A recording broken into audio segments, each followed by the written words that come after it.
Good morning everyone. मैं doctor Maya Agarwal, assistant professor SPC government college Ajmer. Students, आज का हमारा टॉपिक है the principle of utmost good faith means परम सद्विश्वास का सिद्धांत। आज हम बीमा की जब बात करते हैं तो जो बीमा का जो व्यवसाय है पूर्णतः परम सद्विश्वास के सिद्धांत पर आधारित माना गया है, क्योंकि जब हम करते हैं तो बीमा में बीमा करवाने वाले से आशा करता है कि वह बीमा अनुबंध में पूरी तरह से विश्वास का पालन करे, क्योंकि बीमा एक महत्वपूर्ण सिद्धांत जो परम सद्विश्वास के ऊपर टिका हुआ है। हालांकि अगर हम देखें तो बीमा अनुबंध में पूरी तरह से सद्विश्वास का पालन करना अत्यंत आवश्यक है। इसीलिए न्यायमूर्ति जस्टिस जसल ने ये भी कहा है कि सभी बीमा अनुबंध पूर्ण सद्विश्वास पर आधारित होते हैं, अतः प्रत्येक प्रकार के बीमा अनुबंधों में सद्विश्वास का होना अत्यंत आवश्यक है।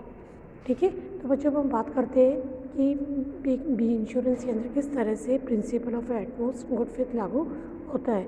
अगर सरल शब्दों में अगर अर्थ देखिए तो पूर्ण सद्विश्वास का सिद्धांत ये कहता है कि बीमा अनुबंध के अंतर्गत प्रत्येक पक्षकार को बीमा करते समय बीमा से संबंधित सभी बातें बीमाकर्ता को बता देनी चाहिए जो बीमा करने के उसके निर्णय को प्रभावित करती है। क्योंकि आज जब हम बीमा करवाते हैं तो बीमा कंपनी हमसे कई तरह के प्रश्न पूछती है। जैसे हम जीवन बीमा करवाते हैं तो हमसे हमारे पारिवारिक इतिहास के बारे में पूछा जाता है, हमारे माता पिता की उम्र कितनी है, उन्हें किसी प्रकार की बीमारी तो नहीं है, हमारी फैमिली हिस्ट्री क्या है, तो हमें हर चीज़ सही बतानी चाहिए। इसी तरह से हमें अपनी आयु भी नहीं छुपानी चाहिए और ऐसी बातें जो कि बीमा करने के निर्णय को प्रभावित कर सकती है, हमें हर बात का स्पष्ट प्रकटीकरण बीमाकर्ता के समक्ष कर देना चाहिए।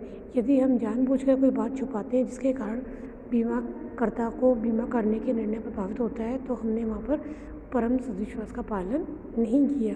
अतः बीमा कंपनी ये आशा करती है कि जो भी व्यक्ति बीमा करवाता है वह पूरी तरह से हर बात सत्य प्रकट करे और जो भी हो हर चीज़ का सत्य स्पष्टीकरण उसके सामने प्रकट करें। क्योंकि अगर सद्विश्वास का पालन नहीं करोगे तो बीमित को क्या होगा कि अगर आप सद्विश्वास का पालन नहीं करोगे तो बीमा करने का निर्णय उससे प्रभावित माना जाएगा। और ऐसी स्थिति में अगर बीमा कंपनी के समक्ष प्रश्न उत्पन्न हो जाता है कि वे किस विश्वास को ध्यान में रखकर बीमा करें। क्योंकि अगर आज हम बीमा की बात करते हैं तो बीमा के अंतर्गत जो रिस्क होती है, जोखिम का आकलन होता है, वह बीमाकर्ता की बातों से जो स्थिति प्रकट की जाती है उस हिसाब से उसका आकलन किया जाता है। क्योंकि अगर बीमित की आयु, बीमित की पारिवारिक हिस्ट्री या उसका इतिहास जो ये तय करता है कि बीमा की जीवन में कितनी जोखिम है। यदि पारिवारिक हिस्ट्री अगर हम उससे देखिए, माता पिता को बीमारी है, बीमारी से उनकी मृत्यु हुई है या जो भी कारण रहा तो जिसके कारण उसकी जोखिम बढ़ जाती है। अतः हमें ये ध्यान रखना है कि जब भी हम बात करें तो इस स्थिति में बीमित का ये दायित्व बनता है कि बीमा के संदर्भ में सभी जानकारी उसे प्रकट कर देनी चाहिए जिससे कि वह आवश्यक समझता है। तो अतः बीमा के मामले में पक्षकार को केवल वही तथ्य प्रकट नहीं करने चाहिए जिससे वह महत्वपूर्ण समझता है, बल्कि उससे आशा की जाती है कि उसे वे सभी वास्तव तथ्य प्रकट कर देने चाहिए जो बीमा को भविष्य में प्रभावित कर सकते हैं या जिसके कारण उसका बीमा कंपनी का बीमा करने या न करने का निर्णय प्रभावित हो सकता है। तो इस प्रकार अगर हम देखें बच्चों तो बीमा के अंतर्गत परम सद्विश्वास का सिद्धांत महत्वपूर्ण भूमिका निभाता है। क्योंकि यदि बीमा के बारे में अगर हम देखें तो जीवन बीमा अनुबंध में व्यक्ति की आयु, स्वास्थ्य, बीमारी, उसकी पारिवारिक इतिहास, आदतें आदि सभी सूचनाएं उसको स्पष्ट बता देनी चाहिए। इसी प्रकार वह अग्नि बीमा अगर करवाता है तो अग्नि बीमा की स्थिति में संपत्ति की संरचना, माल की प्रकृति, साथ ही माल कहाँ रखा गया, गोदाम की स्थिति, कार्य का स्वरूप आदि का स्पष्ट प्रकटीकरण उसे स्वयं करना चाहिए। इसी प्रकार दुर्घटना बीमा की जब हम बात करें तो दुर्घटना बीमा में आपके वाहन की स्थिति क्या है, वाहन का आपने बीमा करवा रखा है आदि सारी बातें उसे प्रकट करनी चाहिए। और इसी प्रकार अगर हम देखिए समुद्री बीमा के द्वारा आज व्यापार बहुत अधिक होता है। तो जहाज का आकार किस प्रकार का है, माल की प्रकृति अभी कैसी है, अपनी पैकिंग किस प्रकार की आप करते हैं, तो ये सारी बातें बीमा कंपनी के निर्णय को प्रभावित करती है, जो कि बीमा के अंतर्गत होने वाली बीमा की जो जोखिम के आधार पर प्रीमियम का आकलन किया जाता है।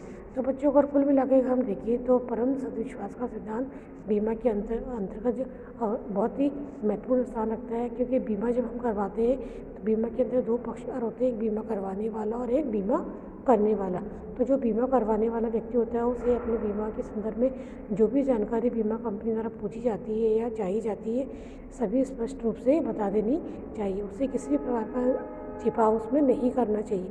यदि वो किसी भी प्रकार की जानकारी को छिपाता है या झूठ बोलता है या किसी प्रकार से गुमराह करता है तो ये माना जाएगा कि उसने परम विश्वास सिद्धांत का पालन नहीं किया और एक तरह से कपट के रूप में उसे ले लिया जाएगा, जिसके द्वारा भविष्य में अगर बीमा कंपनी को पता चल जाता है तो उसके दावे के भुगतान करने से वो इनकार भी कर सकती है। अतः बीमा व्यवसाय की सफलता के लिए आवश्यक है कि परम विश्वास के सिद्धांत का बहुत ही ध्यान से चतुराई से पालन किया जाए और ये बीमित का दायित्व बनता है कि वह परम विश्वास का पूरी ईमानदारी से पालन करे। तभी बीमाकर्ता और बीमा कंपनी के बीच सद्भावना विश्वास बनाए रखा जा सकेगा और जो बीमा का औचित्य है वो लाभ जो उस क्षेत्र में सिद्ध हो पाएगा।